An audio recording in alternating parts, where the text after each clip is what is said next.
Global news के news room से मैं हूं आपके साथ नदीम अकरम। उत्तर प्रदेश में सीएम योगी आदित्यनाथ जी के राज में जितनी भी संविधान की धज्जियां उड़ाई जा सकती हैं वो जी भर के उड़ाई जा रही हैं, क्योंकि तस्वीरें ही कुछ ऐसी सामने आने लगी हैं जहां हथियारों पर मेहरबान जो है भारतीय जनता पार्टी दिखाई देती है। बलात्कारियों के सम्मान में जो है रैलियां निकाली जाती हैं, या यहां तक हमने तस्वीरें देखी हैं जो हत्या करके जेल की सलाखों से कुछ दिन में ही बाहर आ जाते हैं, उनको भारतीय जनता पार्टी के सांसद जो हैं माला पहनाते हुए और मिठाई खिलाते हुए भी नजर आते रहे हैं। और ऐसा ही एक मामला जो है कुलदीप सिंह सेंगर का था, उन्नाव का विधायक जिसने एक बेटी की इस्मत को लूटा और उसकी इस्मत को लूटने के बाद जो है उसके परिवार के साथ किस तरीके से एक एक कर सबको मौत के घाट उतारा गया, वो भी तस्वीरें सबके सामने थी। बिल्कुल फिल्मी स्टाइल में सारी चीजों को एक एक कर सबूतों को मिटाता गया, और जब इसमें दोषी पाया गया तो 10 साल तक की सजा भी हुई।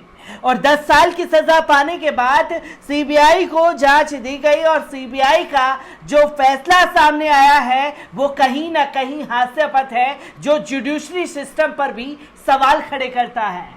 और कुलदीप सिंह जैसे बलात्कारियों को पूरी तरीके से संरक्षण देके और बलात्कारियों को पैदा करने की लगातार कोशिश की जा रही है, जिन्हें ये मालूम है कि आज नहीं तो कल उनके आका उन्हें बचा लेंगे, और रही अगर आका नहीं बचा पाए तो जुडिशरी सिस्टम को ही खरीद लिया जाएगा और फिर अपने मन मुताबिक फैसले सुनाओ।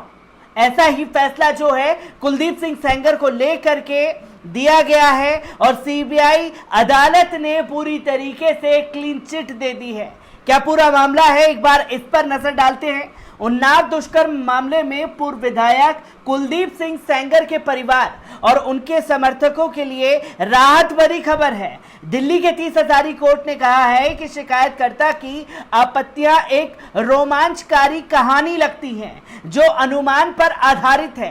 सीबीआई की जांच की निष्ठा, सटीकता और ईमानदारी पर संदेह का कोई कारण नहीं है। कुलदीप सिंह सेंगर के खिलाफ कोई सबूत नहीं मिला है। कहने में कोई संकोच नहीं कि सीबीआई के आरोप पत्र में निकाले गए निष्कृत के तहत आरोपियों पर कोई मामला नहीं बनता है। 28 जुलाई 2019 को रायबरेली जेल जाते समय दुष्कर्म पीड़िता, उसकी चाची, मौसी और वकील की कार दुर्घटना हो गई थी, जिसमें पीड़िता की चाची, मौसी की मौत हो गई थी और वकील गंभीर रूप से घायल हो गया था। वकील की लंबे उपचार के बाद मौत हो गई। घटना में पीड़िता के चाचा ने पूर्व विधायक कुलदीप सिंह सेंगर, उसके भाई सहित 10 नामजद और लगभग 15 से 20 अज्ञात के खिलाफ मुकदमा दर्ज कराया था। घटना की जांच सीबीआई द्वारा की गई, जिसमें सीबीआई ने इसे एक हादसा बताया। पूर्व विधायक कुलदीप सिंह सेंगर की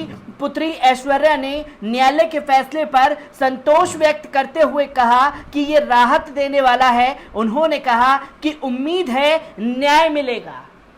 जिसे घटना बताई जा रही है, अब एक एक कर उन घटनाओं पर भी बात की जाए जिसे सीबीआई अदालत नकारते हुए दिखाई दे रही है, जहां पीड़िता के साथ दुष्कर्म होता है और पीड़िता थाने में अपनी शिकायत दर्ज कराने जाती है तो उसे भगा दिया जाता है, और जब लगातार पीड़िता वहां अनशन पर बैठती है तो पीड़िता के पिता को थाने ले जाया जाता है और इतनी बुरी तरीके से मारा पीटा जाता है कि पीड़िता के पिता जो हैं वही थाने में दम तोड़ देते हैं। क्या यह भी घटना थी? इसे जानबूझ करके अंजाम नहीं दिया गया? चलिए इस पर भी पर्दा डाल देगा सीबीआई, समझ में आता है। पर जब पीड़िता अदालत में चक्कर लगा रही थी, उसी दौरान जो ट्रक होता है, ट्रक आता है जिस पर ब्लैक पट्टी पूरी तरीके से लगा दी जाती है नंबर प्लेट पर, वो अचानक आता है और पीड़िता की गाड़ी को ही टक्कर मारता है।